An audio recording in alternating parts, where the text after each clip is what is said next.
Heroic is trying to capitalize on some of the clunkier green decks where the removal spells start at 3 or 4 mana, and God's Willing, and to a lesser degree, Feat of Resistance, very efficient against those kind of cards.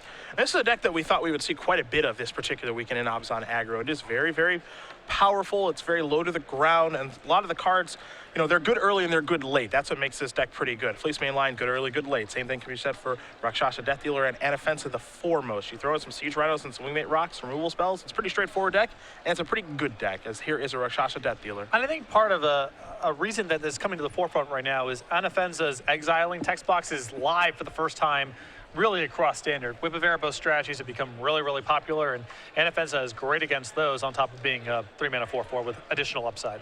So let's start things off with a Tranquil Cove. He'll follow it up with a favorite Hoplite, plays a Flooded Strand as well, and we'll pass the turn back. Number 6 on our Season 1 leaderboard here for 2015, looking to climb up the standings, catch Kevin Jones, and work his way back to the Players' Championship. The Death Dealer is going to come into the red zone. That'll deal 2 points of damage. Looks like no pumps here from Tillman.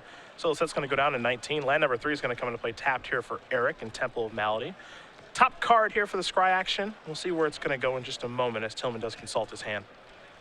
Eric's deck with a variety of cheap removal, most notably 4 copies of Bioplate, a little tough on the mana base, but Eric at the ready already with double black. Looks like that top card is going to stay on top, and a passing of the turn. We're going to head back Lossett's way. And looks like Lossett is going to sacrifice his Flooded Strand on his upkeep, a Legacy-esque play there.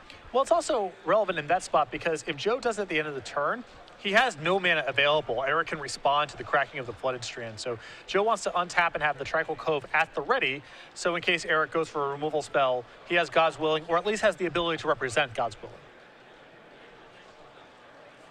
Island the draw here for Lossett. Does have a copy of Feat of Resistance in his hand, but the builds of Heroic are different among the players that we do see play it. We saw Stephen Mann's build a little bit earlier today, much different than what Joe is playing here. See, Boblight's going to target favorite Hoplite.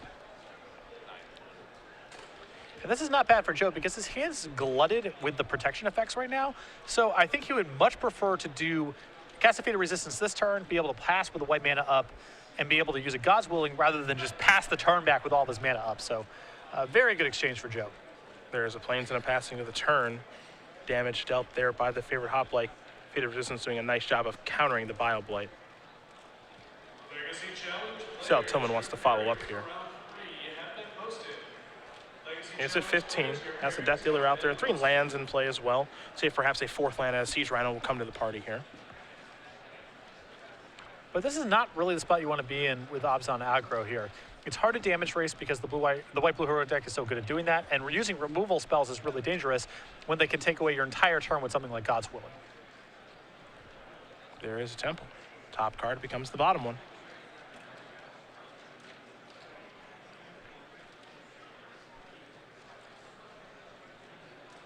And we will see what the follow-up will be here in just a moment. You have to imagine Tillman has some sort of spell to play. Be it removal, be it discard, or heck, just another creature. But how you sequence your spells against Heroic is always pretty difficult. Also, this deck deals a lot of damage to itself. Yeah, that's part of the consequence of trying to play this aggressive deck where you're trying to cast Fleece Main Lion and Bioblight early on in the game. You have to play with a lot of lands that deal damage to you. Main phase Abzan Charm will be countered by God's Willing. Lossett will scry. Top card's going to stay on top. We're going to head back Lossett's way. Island will be played. An attack here for 4 damage. Tillman's going to go down to 10. Remember, Joe kept his card on top of his deck very, very quickly, so let's see what the follow-up's going to be. It'll be a copy of Seeker of the Way and a passing of the turn. I think he kept Defiant Strike, which is just so efficient here. Joe's got mana to spare, and having a cheap cantrip to trigger Heroic or trigger Prowess, very good for Joe right now. Yeah, perhaps that is better than just a random draw in this situation. Death Dealer's going to come across here for 2 points of damage. Windswept Heath will be sacrificed. Now here's a Wingmate Rock with Raid. If you read Brian Braunduin's article this week about this deck that he's been playing, lost in the finals of a PTQ with it, but did make the top 4 of the Players' Championship just a few weeks ago in Roanoke, he said, Wingmate Rock, don't cut one of these. Play 4. It is the best card in the deck. Though, it would not surprise me if Eric didn't get to untap here. He could very easily die. Very easily die. Those protections effects, God's Willing, Feat of Resistance. You see Joe has a God's Willing in his hand right now. He can get the job done right now if the cards do come together appropriately.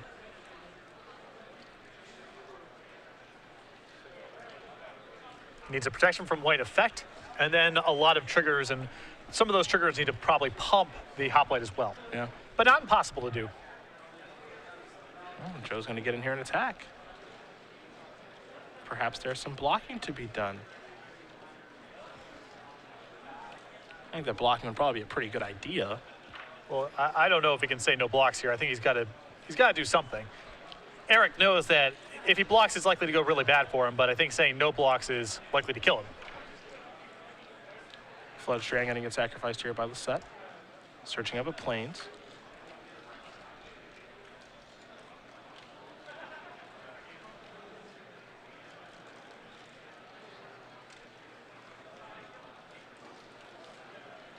And he will start with a copy of Defiant Strike. So some triggering to be done. Favorite hoplite's going to get a little bit bigger. Seeker of the Way, of course, we get bigger as well due to prowess. And if I'm not mistaken, Eric might have ran a no blocks here. That may be the case. And if that is true, that is bad news. Is that going to cast even more spells? Now, Seeker of the Way is going to get a little bit bigger. Now, here's God's Willing as well. So it looks like a lot of damage is going to be dealt. And if this was a no blocking situation, that's more than enough. Yeah, again, we don't have a clear picture here on whether or not Eric did anything with the Wingmate Rock or the token. Well, it's clear now. Yep. Because Joe Lossett has dealt enough damage to get the job done, as Eric Tillman will pick up his permanent. So Joe Lossett with white-blue heroic up a game here over Abzan Aggro in the hands of Eric Tillman. A pretty good draw there for Joe, given what Eric put together for his game. And I think Eric needs to block there no matter what, because broadly speaking, there's two scenarios. Joe's bluffing or Joe's not. If Joe is not bluffing, blocking for you is great because you get the Seeker of the Way out of the way. If Joe is not bluffing, you also need a block because if you don't block, you die. So I think Eric's hand is forced there regardless.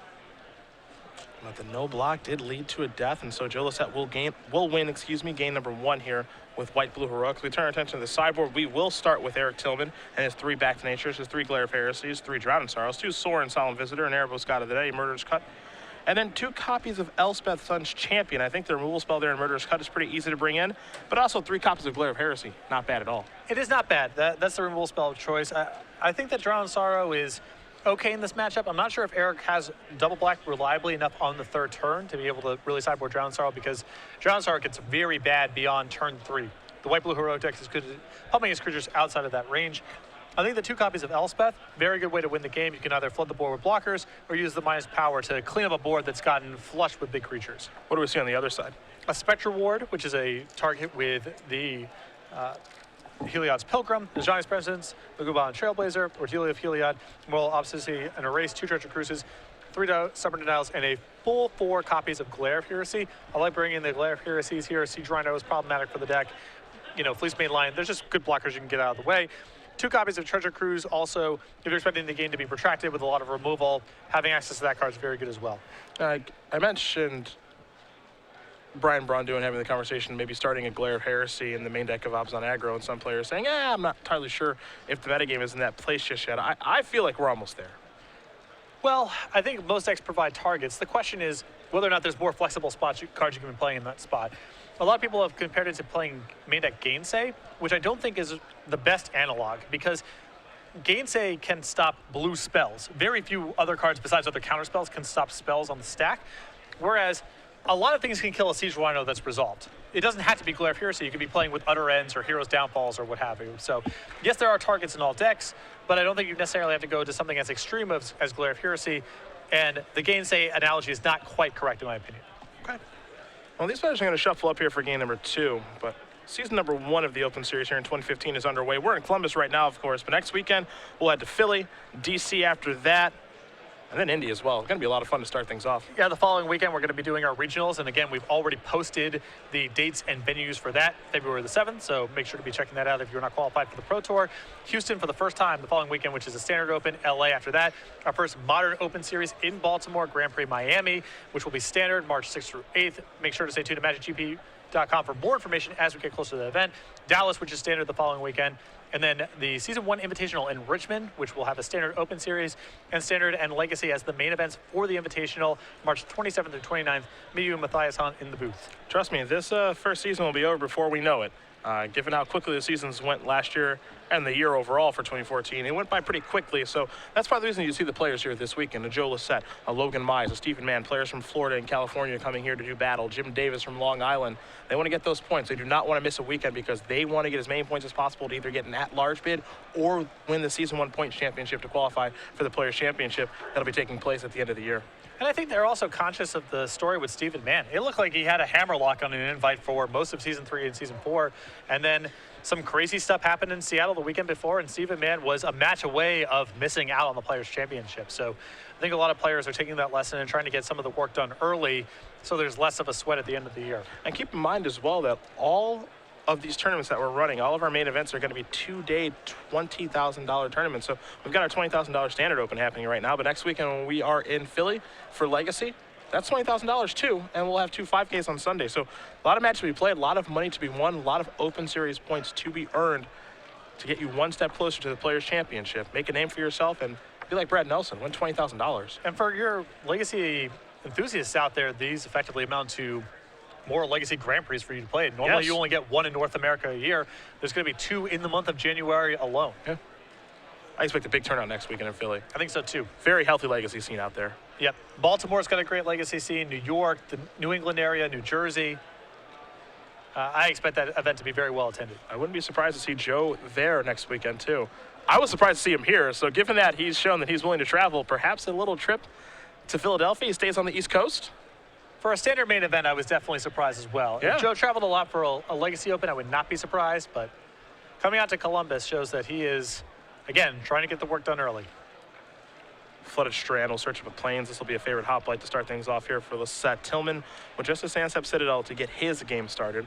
We'll move to his second turn.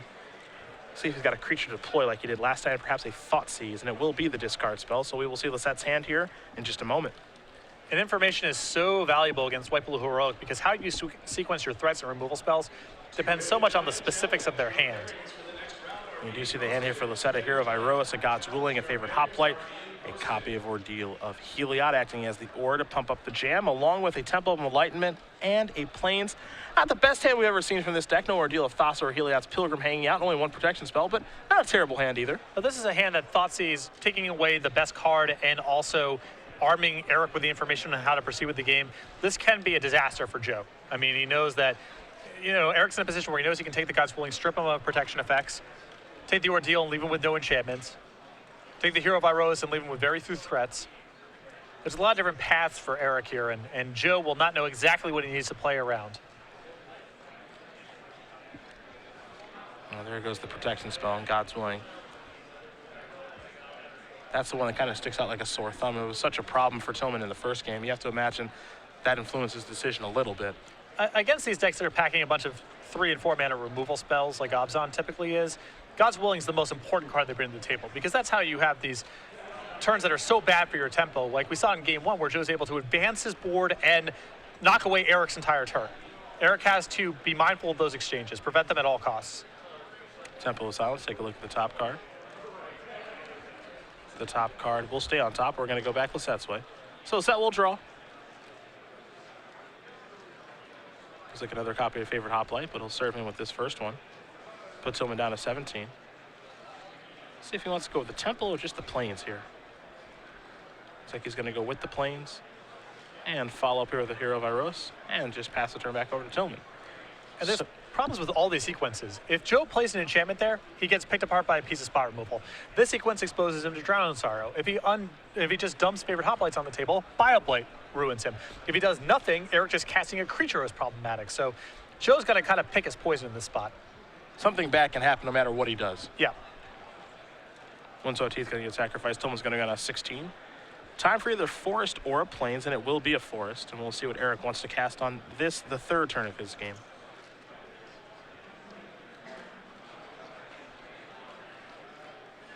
It certainly feels like a damned if you do, damned if you don't situation, doesn't it? Well, it's tough because there's all sorts of things he can lose to depending on what he sequences.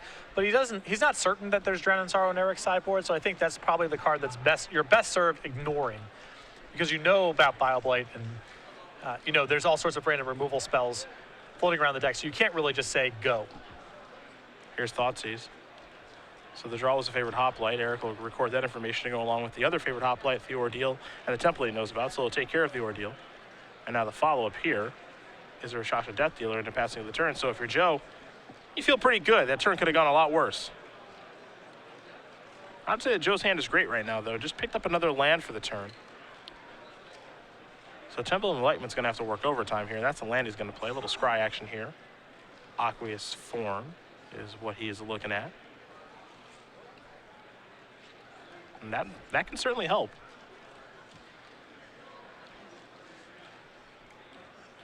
Top card becomes the bottom one. I think that if Joe's first order of business here was attacking with both creatures, there's no way Eric blocks the, certainly not the hoplite, and maybe not the hero of Iroas either. I like this attack a lot. I love this attack. I think it's hard for Eric to block. I was wondering if Joe was going to pull the trigger, but well, he's going to block. And here's the thing. Part of the reason to bluff here is also because Joe's hand is just these favorite hoplites. In the event that Eric blocks, where there's no guarantee of it anyway, what ends up happening is you lose a favorite hoplite, which is not so bad for you because you want to hedge against BioBlade a little bit anyway. So you just lose that, play another one, and you're still about in the same spot roughly against BioBlade. Yeah, you're okay. And I think a good percentage of the time, you know, a random player put in that board spot will not block in Eric's position. So I like that play from Joe quite a bit. Can't forget that you're also getting some points of damage that you may not get otherwise. Right. It's a bluff, but it's a bluff where even if your opponent calls, it's not the end of the world, which is a good spot to pick. Tillman with the 4th mana. Llanowar Waste was the land he played, and now he is reaching. But what is he casting is the question, or at least what is he setting up?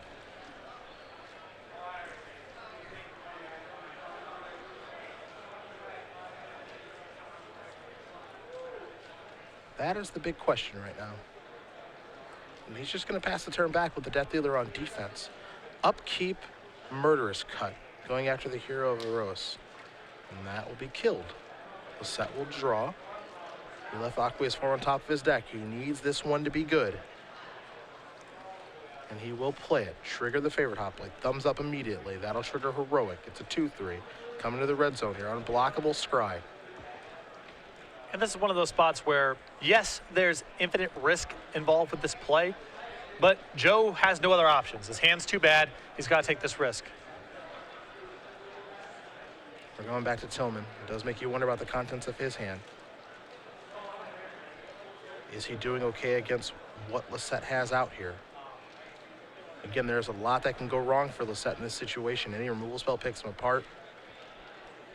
He certainly needs some help. Here's the attack with the Death Dealer. 2 damage will come across, so it's going to go down to 17. And now Tillman will follow up with a copy of Anafenza. There's a Temple of Silence. Take a look at the top card. Top card will go to the bottom. Pass the turn back. Lossett is being let off pretty easy here. Yep. I mean, if Eric produces nothing but creatures for the rest of the game, Joe's got a great shot to win. Yes, Eric's clock is reasonably fast, but Joe, especially with access now to Heliod's Pilgrim and a variety of enchantments, may be able to generate an even faster clock. Oh, speaking of enchantments, we might have another one come in just a moment here. It is a copy of Heliod's Pilgrim. Lossett is going to go searching. The question is, what is he going to find?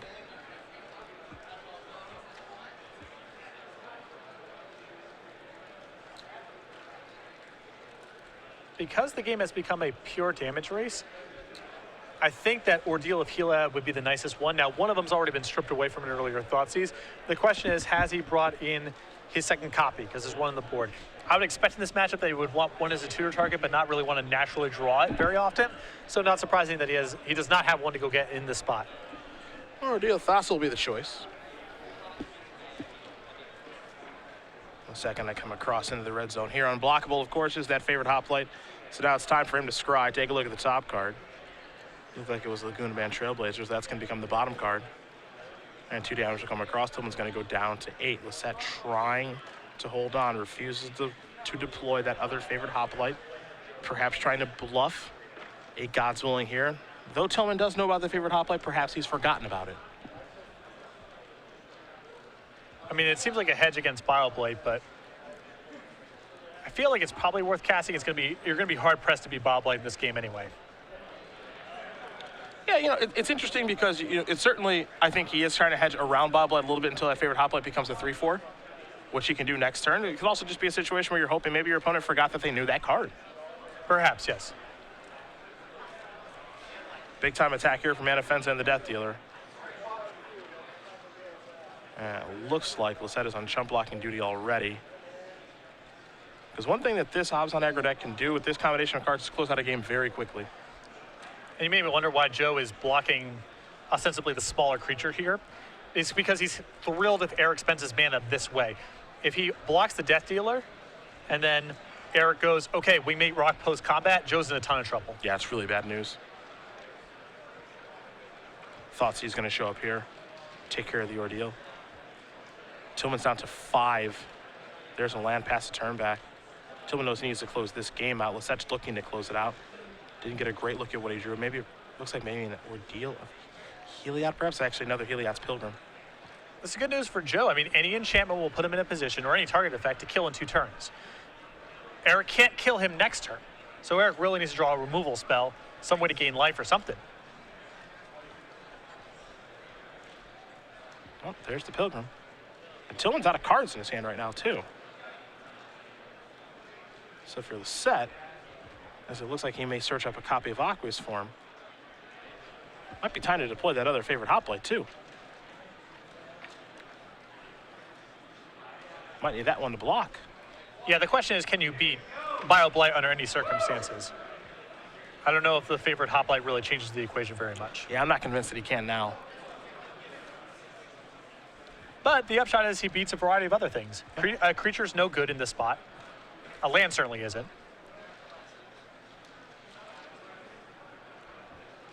Red Zone.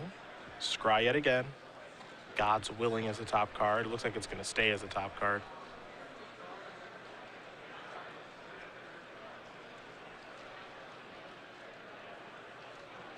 Now there is the Hoplite and pass the turn back. So let's see what Tillman's able to draw. He's sitting here at 3, potentially facing lethal next turn. Something like a Siege Rhino would be pretty good. I think he's hoping that he draws one of those, and Joe's hoping that he doesn't. Take a draw.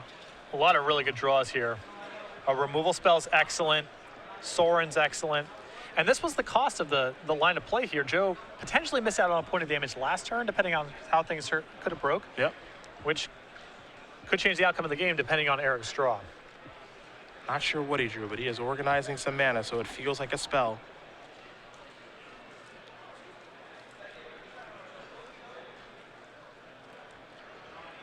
So creatures are no good here, except for Siege Rhino. Yep. Wingmate Rock's not going to help. Elspeth's no good. What's this 2-mana spell? It is a copy of Bile Blight. That one's not shabby. That is a very, very good one. That'll take care of both the favorite Hoplites and the Aqueous Form.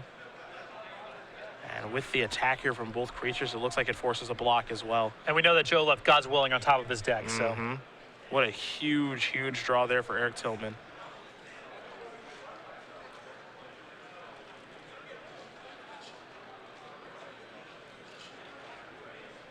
But he wants to make sure he doesn't make a mistake right now. Playing against a great player. Looks like he has quite the advantage. Trigger Anafenza. Lossett trying to figure out, is there any way that I can take this damage? Yeah, not block at all, but... It's lethal. I mean, a pump from a Death Dealer is exactly 10. Yeah. So. And Joe's got to pack it up. Loses this game to a top deck there from Eric Tillman, and Bile Blight will be headed to a third one here. You can tell Eric Tillman is pretty happy about it. Abzan aggro, White Blue Heroic going to game 3. Yep, I mean, that was a pretty harrowing spot there. BioBlight, definitely the best draw in Eric's deck. Yeah. Timely, 4 copies. So, don't know the exact percentage on drawing one. You just know it was the best draw that you could find. You have to imagine all 4 copies are in his deck after sideboard. It's just a great card in the matchup. He wins a good percentage of the time for that spot if it's just a regular removal spell. Yeah. But definitely BioBlight, the best of the bunch there. Yeah, if it's a card like just Glare of Heresy or Hero's Downfall or heck, Abzan Char might even be okay in that situation too. He's probably going to win, so BioBlight just being the best of the bunch, it certainly looks the most impactful, and it does get the job done there, and that's why we'll be headed to a third game here between Tillman and Lossett. Abzan aggro and White Blue Heroic. Though Lossett will be on the play, though it doesn't look like he's going back to the drawing board at all. Looks happy with his configuration. Well, I think Joe commonly, it may look like that. I think Joe pretty commonly shuffles his entire sideboard in, but it looks like he's keeping it mostly the same. Appears to be cutting a treasure cruise. Yeah, since he's on the play now, maybe some things change as far as his configuration is concerned. Well, it looks like the 15 are going back into the box, and maybe one's going to come in, one's going to come out. We'll see how he wants to change things up here for game number 3 in just a moment. But we will take a look at our Season 2 schedule for 2015. Well, we will start in Syracuse with the Dinosaur Barbecue. Yep, a lot of standard coming through in Season 2 here with Syracuse, Providence, Cleveland, and Seattle. As you mentioned, it's a pretty short tilt. As we move over to the next page here, we see Dallas, Worcester, which will be Legacy, and then a Modern Open series with Modern and Standard as the invitational formats in Columbus, Origins Game Fair, June 5th through 7th with me, you, and Matthias in the booth. Not going to be a very long season, so I imagine we'll probably see a lot of players travel during that season. Though we kind of are all over the place, going to Cleveland and Seattle. Those are definitely different parts of the world, going to Syracuse as well. So I am interested to see exactly how many players are going to travel for what is just 7 events during the season. Yeah, I'm optimistic, though, just because, again, the turnout here in Columbus has been great. A lot of our top 16 and top 32 really making an early push. Yeah, no surprise to see that there at all. Columbus always has a fantastic turnout. We've got around 700 players here today. I imagine we'll see quite a few tomorrow for our Legacy Premier IQ and our Modern Premier IQ as well. And excitingly enough, it does not appear as though we will get snowed in. Lucky us. Really exciting. This year already better than last year. Though, you know, as bad as it was being snowed in Indy week 1 of last year, I'll never forget it. I will say that. Yeah, there's a lot of really bad things that have occurred in my life that I'll never forget. That's, you know. I don't know if that's a positive or not, but it feels like a positive to me. It's how it works. Yeah. I'll never forget getting snowed in Indy. And going to the Noodles and Company where I was the only person in there with 1 employee. Why the store wasn't closed down? Not entirely sure. Yep. Doesn't make a lot of sense, but we shared some nice conversation. I'm sure they were just thrilled that there was anyone still alive in the city. I remember being yelled at when I walked through the convention center in a part that was roped off and having to explain that I'm not going outside. Why are you yelling at me? Dude, crisis brings out the best and the worst in us. A flooded strand to start things off here for Lossett. Sandsep Citadel on Tillman's side. Looks like going to sacrifice that flooded strand. We'll see if it'll be an island or a plains here for Joe. And it will be an island. This white-blue heroic deck is probably kind of an annoying strategy for Joe to have to play because it involves a lot of re-sleeving with his legacy deck. It's flooded strands and his horrendous revised basic lands. Unless he has a lot of them, I guess that's possible. But I wouldn't be surprised if he owns 8 flooded strands. Sure. Wouldn't surprise me. 1 for home and 1 for away. Yeah, for sure. Pick up games in the basement and then when I'm traveling out on the road. Hero of Iroas will be cast. I imagine that the ones that are on the spotlight are the old ones. He probably uses the new ones with the yucky art for his testing. Claire of Heresy going to take care of that. And Eric not getting fancy here. Just get this thing off the table while Joe's shields are down. Going to search of a forest with that windswept heath. There's Battle-Wise Hoplite. Perhaps that's the one that Joe wanted in the first place. Scry is very powerful after all. Joe could have also had a really efficient turn. This turn if Hero of Iroas made it into turn number 3. Tillman will draw. 2 mana. It's a Death Dealer. This is a Temple of Silence. Take a look at the top card. Tillman will take a moment to consult his hand, and it will stay on top as we will head back Lossett's way. 2 plains and an island along with the Battle-Wise Hoplite here for Joe. So he does have a copy of Ordeal of Thassa in hand. And he will have to pay 2 mana for that one, of course. As he does not have a Hero of Iroas in play. Yes, it's a Battle-Wise Hoplite. Your Hero of Iroas is dead. I think Joe was really hoping for another blue source of mana this turn so we could have fired off both Ordeals. So even if Eric had a removal spell, he would have gotten to draw a bunch of cards. Yeah, for sure. As it stands, I think it's bad news if Eric has a removal spell and is willing to pull the trigger. Now, he doesn't know that Joe has no copies of God's Willing, and it's a big risk for Eric to go for it, but he may not have an alternative.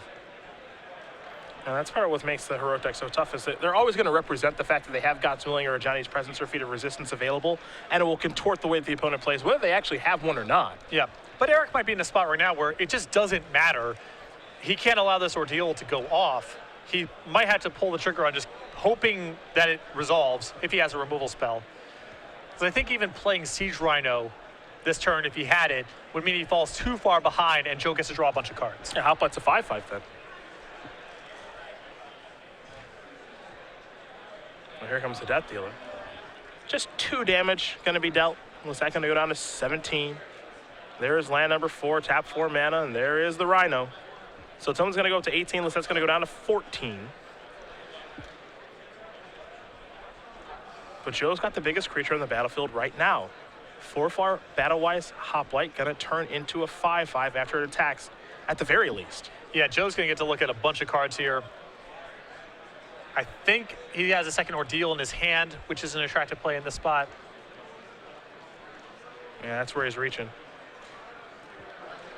And there that is. So you mentioned he gets to look at a bunch of cards. Start here with the Scry, too. Favorite Hoplite? How do you look? Good enough. Time to attack. Trigger. Peel 2. Trigger. Peel 2 more. That's a 7/7 Hoplite out there, folks. Even though the Hoplite looks a little anemic that he kept on top of his deck, I think Joe is in the market for both creatures and cheap stuff to follow up this turn with, and that Hoplite fits the bill both ways.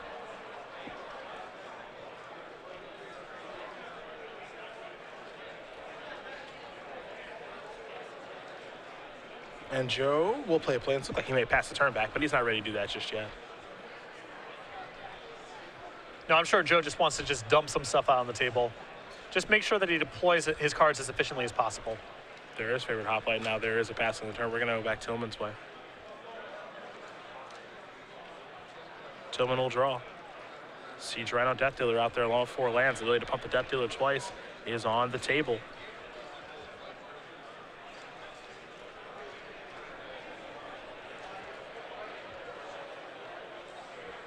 Real speaks to the potency of this white-blue deck where Eric's draw here was not shabby.